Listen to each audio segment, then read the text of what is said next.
Hey guys, welcome to another video on the channel. If you enjoy this video and the content here, please subscribe to the video and leave a comment below. And we're trying to get to those 1,000 subscribers. So today on the agenda, this is the last game we'll be covering of the European Individual Championship 2025, which was played in Efori Nord in Romania in the month of March. With the white pieces, we have a FIDE master from Greece, Nikolaos Koutlas, rated 2369, another one of these young FIDE masters trying to get their IM norms. And with the black pieces, a player who was featured a few days ago, a few videos ago, Jan Klimkowski, IM from Poland, 2511, and probably by now already a grandmaster elect.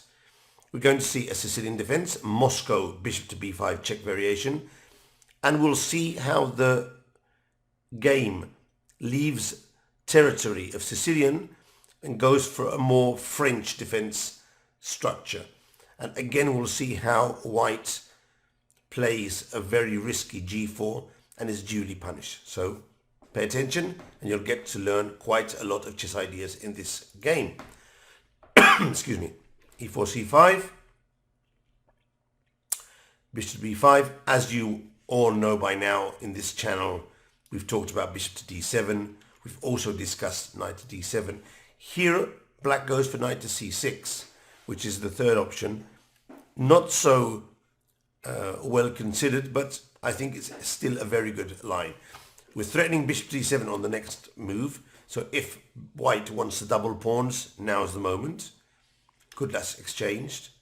And of course, if you just play castle, for example, now, then black plays e5 and gets a very good grip on the center squares with this massive pawn center. And he can follow up with f5 to open up the position for the bishops. So when we play bishop takes c6, the idea is to play e5 on the next move, trying to break open the pawn structure. Jan closes the pawn structure and now threatens bishop to g4, developing and then playing e6. I've seen quite a few players going h3 here, which I think is interesting. I'm not sure it's better than the move played by Koutlas, but it's interesting. Koutlas played b3. Now, the idea of b3 might be to play bishop to b2, but more importantly, I think at some point the bishop wants to go to a3 and play on the c5 weak pawn. Klimkowski plays bishop g4, h3, trades his bishop for the knight, and plays e6. And now, as you can see, black has the typical French defense structure with an extra pawn in the center, which shouldn't be bad. But he's lost his d7 bishop.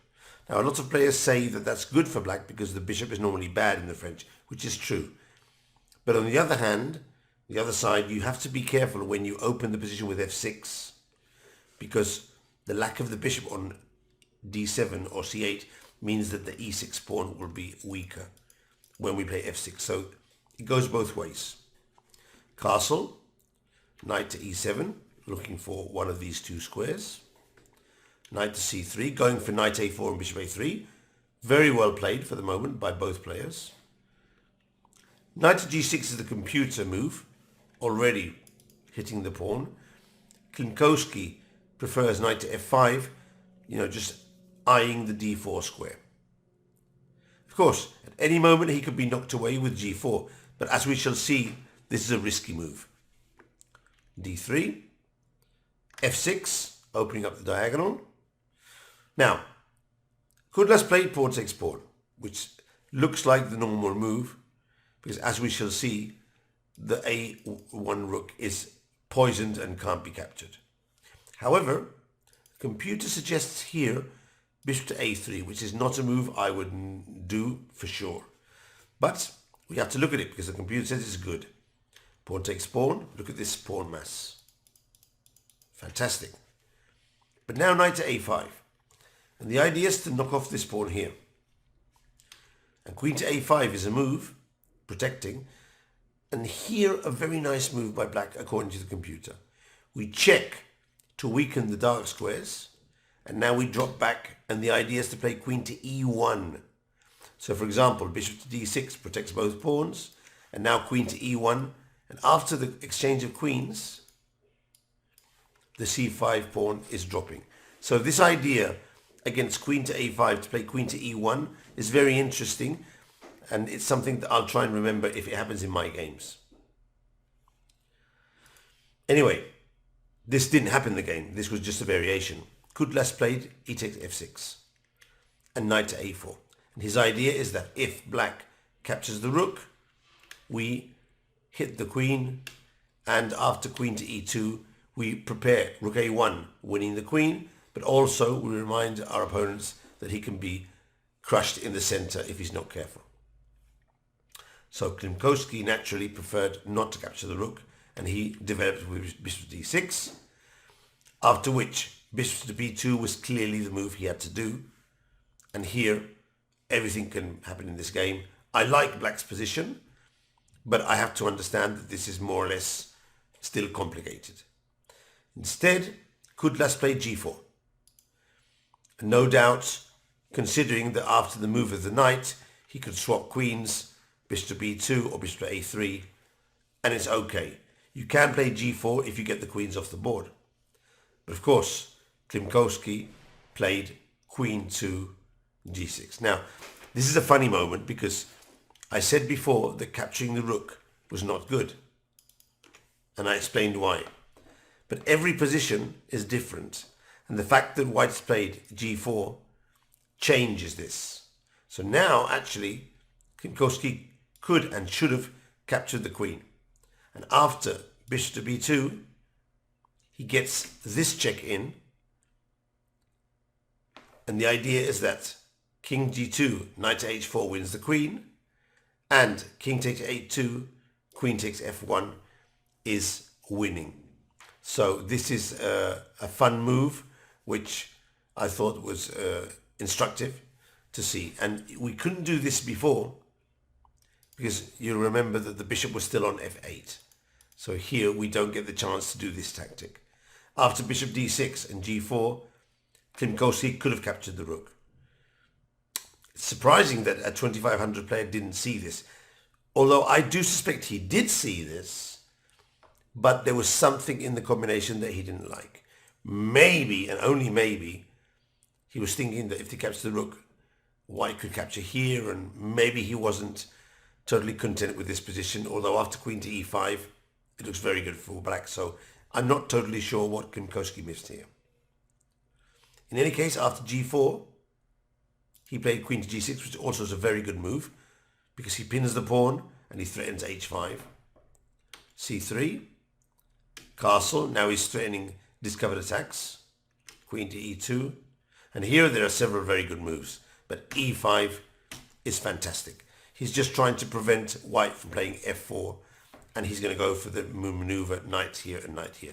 This is a spectacular play by Klimkowski, handling the initiative and the attack in a very, very excellent manner. Excellent.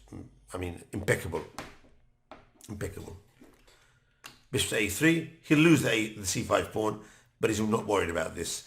As we've seen in other games, dislocated pieces on the queen side, we go for a direct attack on the king side. Hit f3. Doubling rooks. And black's position is collapsing. f3 is going to drop, and there's nothing to do. If he takes on d6, we just take with the queen, and f3 is dropping. So he played bishop to f2, take, and he probably missed that black had another fantastic sacrifice. Similar to the game that we saw the other day, played by Husenbeth. King h1, queen h3 mates. Nothing to do here. And bishop g3 was the game. e4, threatening queen takes g3. Queen to f2 loses to knight to h4, and we win the queen. And in the game, king h1 was played, after which bishop takes d3, queen g2, and queen h4 is mate in the next move. Again, another very, very attractive game by black, and highlighting two very strong players, but white not taking care of his king side with this g4, and some interesting tactics and calculation in the game by Klimkowski. And as I said before, this game will finalize our coverage of the European, and in the next videos we'll be considering other interesting tournaments that are happening right now. And again, if you want to see this section of Endgame Corner, which I mentioned a few videos ago, please leave me some comments down below, and that will motivate me to find some interesting endgames that are happening in today's play. For example, I saw a very interesting one in the World Championship between Zhu Wenju and Tan Zhongzi 2 days ago, and I thought that could be good for the endgame corner. We're only concentrating on openings and middle game, so I thought bringing in an endgame every now and then could be useful. So if you like the idea and you'd enjoy seeing some interesting endgames, please leave a comment below and I'll consider bringing them along. Enjoy, have fun, and see you on the boards very soon.